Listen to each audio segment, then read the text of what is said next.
चलिए अब दूसरे ऑप्शन पे गौर करते हैं। Maybe I do see my reflection, जिसके होने के लिए ज़रूरी है कि लाइट मेरे फेस से मिरर की तरफ अपने रेगुलर स्पीड जो कि स्पीड ऑफ लाइट है उसके साथ ट्रैवल करे।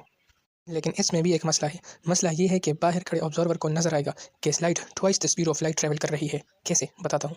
द रीज़न इज़ बिकॉज मैं खुद स्पीड ऑफ लाइट की रफ्तार से ट्रेन में मूव कर रहा हूँ और इसके साथ लाइट भी स्पीड ऑफ लाइट की रफ्तार से मूव कर रही है। अगर आपको बात कुछ कुछ समझ आए तो सवाल का जवाब काफ़ी मुश्किल बन रहा है, क्योंकि ना तो आप अपना रिफ्लेक्शन देख सकते हैं और ना नहीं देख सकते। तो इसका आंसर क्या होगा? इसका जवाब आइंस्टाइन ने दिया। उसने कहा I must see my reflection, क्योंकि अदरवाइज ये वायलेशन हो जाएगी प्रिंसिपल ऑफ रिलेटिविटी की। In order for me to measure the same speed of light as that of someone outside the train must contract in the direction of its moving. और इसके साथ साथ मेरे time को slow tick होना चाहिए as compare to someone outside the train.